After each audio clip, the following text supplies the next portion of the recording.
Hello everyone, সবাই কেমন আছো? আই হোপ খুব ভালো আছো। নতুন একটা মিনি ব্লগে তোমাদের সবাইকে ওয়েলকাম।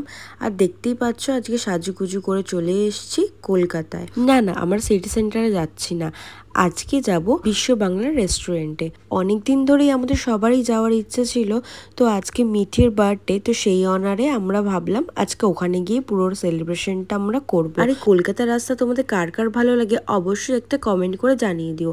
আমরা ভেবেছিলাম একদম বিকেলে বেরোবো, বাট যাই হয় বাঙালিদের খেয়ে দিয়ে রেস্ট নিয়ে বেরোতে বেরোতে প্রায় সন্ধে হয়ে গেছিলো। আজকে আউটফিটটা ছিল আমার ভীষণ একটা প্রিয় শাড়ি, তার সাথে ভীষণ সিম্পল জুয়েলারি রেখেছিলাম। আমি যে চেনটা অলওয়েজ পরি ওই চেনটাই পরেছিলাম, তার সাথে পরেছিলাম বড় একটা দুল। আর দেখো তোমাদের সাথে কথা বলতে বলতে পৌঁছেও গেলাম বিশ্ব বাংলা গেটে। এতদিন এর নিচ থেকে গেছি আর এসেছি, আজকে প্রথম আমরা ওপরে যাব। ওখানে গিয়েই আমার পার্কিং করে আগে টিকিট কেটে নিয়েছিলাম, কারণ ওপরে যদি তোমরা খেতে যেতে চাও আগের থেকে তোমাদের টিকিট করতে হবে। টিকিট কাটার পরেও প্রায় আমাদের 1.5 ঘন্টা ওয়েট করতে হয়েছিল। ততক্ষণ আমরা নিচে বসে ঘোরাঘুরি করছিলাম, পুরো ওয়েদারটাকে এনজয় করছিলাম, আর ভালোও লাগছিল। আর এখানে দেখো যেতে যেতে আমরা যেহেতু কেক নিয়ে যাচ্ছিলাম, তো বললো ক্যান্ডেল নিয়ে যাওয়া যাবে না, প্লাস্টিকটা নিয়ে যাওয়া যাবে না, শুধু কেকটা নিয়ে আমরা উপরে চলে গেলাম। আর দেখ কি অসাধারণ না ভিউটা, এটা ছিল লিফটের বাইরের ভিউ। এই সুন্দর ভিউগুলো এনজয় করার জন্য বেশিরভাগ মানুষ বিশ্ব বাংলা গেটে খাবার খেতে যায়।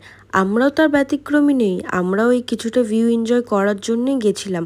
এখানে আমি যতই হাসি মুখ রাখি না কেন আমার একটু একটু ভয় করছিল, কারণ এতটা ওপরে। আর যখনই আমি লিফট থেকে বেরিয়ে পা দিলাম দেখলাম একটু একটু নড়ছে জায়গাটা। আমি জানি না এটা কতটা কি ফিল করতে পেরেছো তোমরা যারা এসেছো এখানে, অবশ্যই জানিও। শুধু আমি নয়, আমার সাথে যারা যারা গেছিলো সবাই বলছিল যে বসার জায়গাগুলো নড়ছে। এখানে মেনুটা তোমাদের সাথে শেয়ার করে নিলাম, খুব অল্প মেনু ছিল। খাবারটা অর্ডার করার পর আমরা কেকটাও কেটে নিলাম, কারণ খাবার অর্ডার করার পর বলেছিল 45 মিনিটস মিনিমাম সময় লাগবে ওদের সার্ভ করতে। তো তারপরে আমরা একটু ফিল নিচ্ছিলাম ওখানে বসে। অনেক রিলস বানিয়েছি, যেটা আমি আমার প্রোফাইলে আপলোড করে দিয়েছি অলরেডি, তোমরা পারলে একটু চেক আউট করে নিও। কলকাতা শহর আমার ভীষণ একটা প্রিয় শহর, তার উপরে এরকম একটা ভিউ আমার তো ভীষণ ভালো লেগেছে। নিচ থেকে অফরন্ত গাড়ি চলে যাচ্ছে আর উপরে বসে আমরা ডাইনিং এর এনজয় নিচ্ছি। আর আজকে আমার লুকটা কেমন লাগছে কমেন্ট করে জানাতে কিন্তু ভুলো না। চলো তোমাদের পুরো জায়গাটা একবার ঘুরিয়ে দেখাই। কিছুটা দেওয়ালে না এরকম ভাবে কিছু মানিগুনি মানুষদের কোটেশন লেখা ছিল, তাদের ফটো দেওয়া ছিল। অনেক সঙ্গীত শিল্পী চিত্রশিল্পীদের ফটোও ছিল। আর সবসময় পূর্ণ দিনে গান চলার জন্য একটা ভীষণ ভালো অ্যাম্বিয়েন্স ক্রিয়েট হয়েছিল।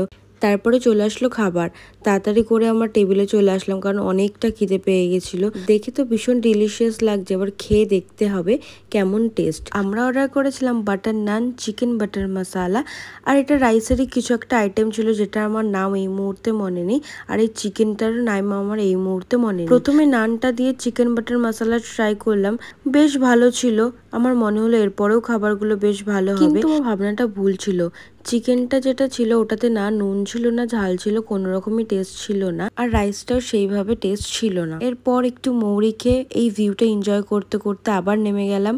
আর এই রাতের কলকাতা দেখতে কতটা সুন্দর লাগে জাস্ট তোমরা দেখো। আমার তো ভীষণ ভালো লাগে, ভিডিওতে আমি আগেও বলেছি আমার কলকাতা শহরটা ভীষণ ভাবে প্রিয়। তো আজকের ভিডিওটা এটুখানি, নেক্সট ভিডিওতে আবার দেখা হবে। ভিডিওটা ভালো লাগলে অবশ্যই লাইক করে যেও।